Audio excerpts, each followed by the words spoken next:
एगेथा all alone के 2 episode telecast हो चुके हैं। तो मैं वैसे ये सीरीज़ बिल्कुल नहीं देखना चाहता था और मैं इसके लिए पर्सनली इतना एक्साइटेड नहीं था, लेकिन जब मैंने ये सीरीज़ देखी तो मैं इसके लिए काफ़ी एक्साइटेड हूँ। सिर्फ इन 2 चीज़ों को लेकर, उनमें से एक है ये चुड़ैल है, इन चुड़ैलों का ग्रुप, और दूसरी है the main of this series in dark hold, जो कि एक काफ़ी पावरफुल बुक है जिसका रोल हमें वांडा भी देखने को मिली है और हमें सुप्रीम स्ट्रेंज भी इसी डार्क होल्ड के थ्रू पावरफुल देखने को मिला है। और मैं ये देखना चाहता हूँ कि किस तरीके से हमें डार्क होल्ड की प्रेजेंस दिखाई जाती है।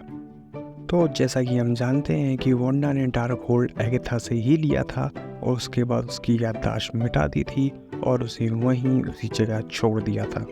तो हमें आगे की स्टोरी वहीं से देखने को मिलती है, जिसमें एगेथा एक डिटेक्टिव है जिसका नाम है एग्नेस, जो कि 3 साल से एक डिटेक्टिव है। वो अपने पास्ट के बारे में कुछ नहीं जानती, वो ये भी नहीं जानती कि उस पर क्या सुपर पावर्स है, क्या पावर्स हैं, वो एक चुड़ैल है भी क्या नहीं, ये उस बारे में कुछ नहीं जानती। वो अपना पास्ट सब भूल चुकी है। तो जैसा कि स्टोरी में हम आगे देखते हैं कि एगेथा यानी कि हमारी एग्नेस को एक जंगल में लड़की की लाश मिलती है।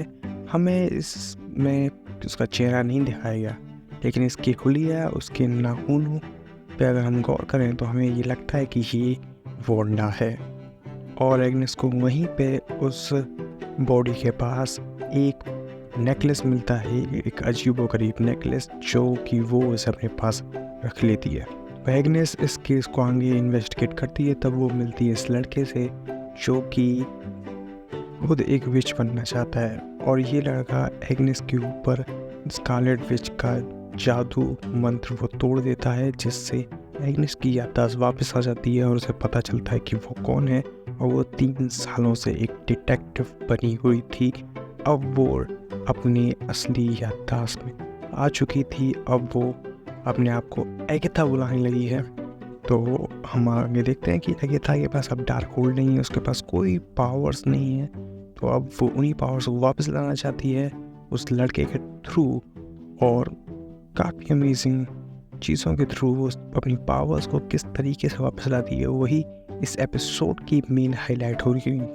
तो एगेथा अपनी ताकत वापस लाने के लिए डायन डगर में जाने का फैसला करती है। लेकिन डायन डगर ये एक ऐसी चीज़ है जो कि किसी की भी ख्वाहिश को पूरी कर सकता है, लेकिन इसके लिए हमें उस डायन डगर के बिल्कुल अंत तक जाना होगा, तभी किसी न किसी की ख्वाहिश पूरी हो सकती है। इसीलिए एगेथा अपनी चुड़ैलों की मंडली को लेकर डायन डगर जाने का फैसला करती है।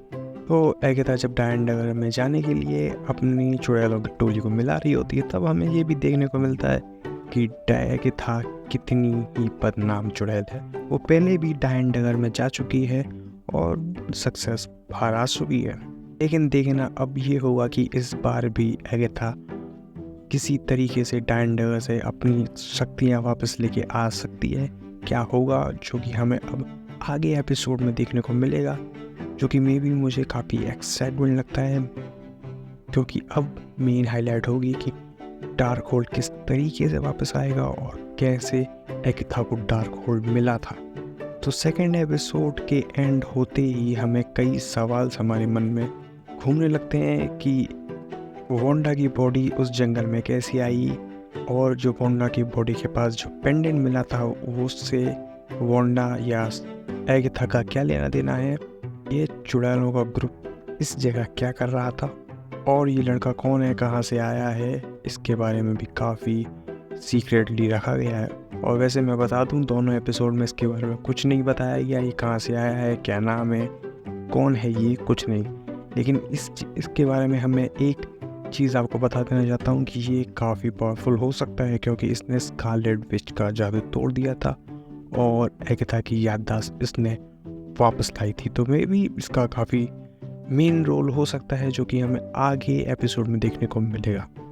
तो आगे के एपिसोड की जानकारी के लिए जो मिस ना हो जाए, तो प्लीज़ चैनल को सब्सक्राइब करें, फॉलो करना मत भूलें और शेयर कर देना। तो मिलते हैं हम अगली एपिसोड में।